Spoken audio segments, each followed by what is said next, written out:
Bismillahirrahmanirrahim. Ikhwah, tidak seorang pun yang hadir di dunia ini karena faktor kebetulan. Segala sesuatu yang telah diciptakan oleh Allah Subhanahu wa Ta'ala telah memiliki identitas diri masing-masing. Bahkan sidik jari dari sejak Adam sampai bayi yang terlahir detik ini tidaklah sama. Kenyataan ini seharusnya mampu mengangkat setiap kita untuk memegang peranan baru, karena kita mengetahui di antara bermiliar-miliar manusia hanya ada satu saya dan Anda, sehingga setiap individu manusia dapat memberikan sumbangan-sumbangan yang khas bagi kehidupan manusia di dunia sebagai bekal menghadap Allah Subhanahu wa Ta'ala. Sesuatu yang khas dan unik tentu harganya mahal bila dibandingkan dengan sesuatu yang mudah didapat dan di dalam jumlah yang banyak. Setiap kita adalah khas dan unik. Namun, kenapa terkadang nilai kita tidak menghargai maksimal dan tak sebanding dengan kekhasan dan keunikan kita? Jawabannya sangat sederhana. Pohon di hutan akan lebih berharga ketika dikeluarkan dari hutan, lalu diambil bagian-bagian yang tidak berguna sehingga terbentuk sebuah kursi atau meja terpajang di tempat yang layak, pada suatu yang tepat dan warna yang memikat. Begitupun kita harus berani keluar dari kotak kenyamanan, menghilangkan aktivitas dan sifat yang kurang bermanfaat, membentuk diri menjadi sesuatu dan dipasarkan diri kita pada tempat dan waktu yang tepat. Caranya adalah jadilah diri Anda, diri kita seutuhnya dengan segala ciri dan kekhasannya. Kita pasti pernah dengar kata-kata bijak yang berbunyi, jadilah diri sendiri. Jika didengar sekilas, kata-kata tersebut seakan-akan tak bermakna. Padahal jika kita mau menghayatinya, kata-kata tersebut cukup ampuh untuk pembentukan diri yang akan mempengaruhi kelangsungan karir kita. Menjadi diri sendiri membuat kita memiliki fondasi kepribadian yang kuat. Memang, untuk menjadi diri sendiri tidaklah mudah.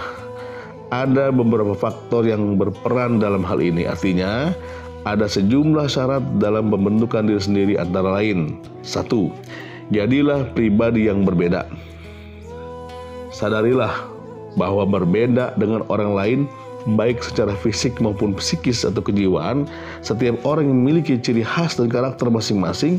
Hal ini menyiratkan bahwa di satu sisi kita memiliki kelebihan yang tidak dimiliki oleh orang lain, tetapi di sisi lain kita juga mempunyai kekurangan dibanding orang lain. Kesadaran seperti ini akan membuat kita merasa aman dan nyaman dalam menerima kondisi yang sesungguhnya. Kita tidak merasa risau dengan keberadaan orang lain, dan hal ini akan membantu menumbuhkan rasa percaya diri kita. Yang kedua, kenalilah diri kita sendiri.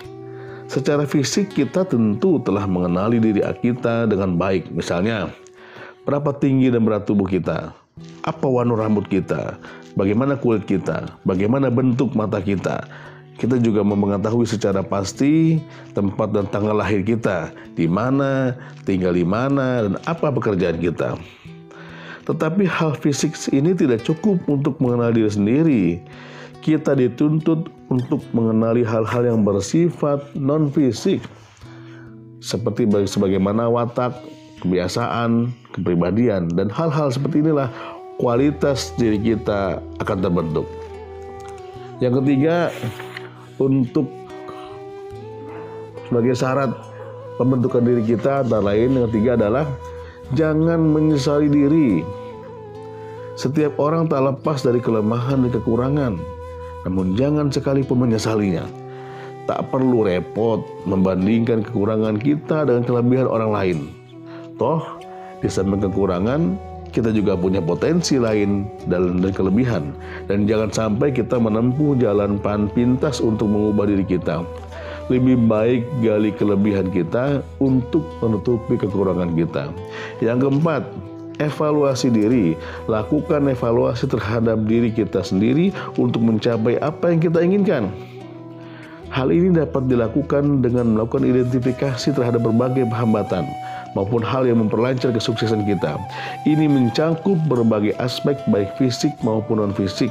Misalnya, bagaimana cara bicara dan berpakaian kita, bagaimana sifat dan karakter kita. Yang kelima, hargai diri sendiri. Berpikirlah positif tentang diri kita. Sekalipun kita punya kekurangan, kita tidak boleh menilai buruk dan membenci diri sendiri. Jika kita selalu dibayang-bayangi kelemahan kita akan kesulitan menerima dan menghargai diri sendiri. Maka kita harus memulai dari diri kita. Jika kita saja sudah tidak menghargai diri sendiri, bagaimana dengan orang lain? Yang keenam, percaya diri. PD atau rasa percaya diri yang kita miliki bisa menjadi modal dasar dalam menerima diri kita. Kita dapat menerima diri kita sendiri dalam segala hal, dalam segala suasana, dalam kondisi apapun. Kepercayaan diri ini memudahkan kita menjadi diri sendiri. Terlepas hal demikian, kita harus didukung oleh sikap dan pemikiran realistis. Artinya, kita harus menyadari bahwa kita tidak mungkin menyamai orang lain, baik fisik, psikis, kepandaian, ataupun kesuksesannya. Kita juga bisa mencapai sukses, namun bukan kesuksesan seperti orang lain yang capai. Ingat, apapun adanya dari kita, kita harus menerima dan menghargai diri kita sebagai pribadi yang memiliki segala kekurangan dan kelebihan. Yang penting adalah kita dapat menggali kelebihan tanpa mencontek kelebihan orang lain. Dengan demikian, kita akan menjadi pribadi yang kuat dan bersahaja. Sukses pun siap Anda gapai. Terima kasih.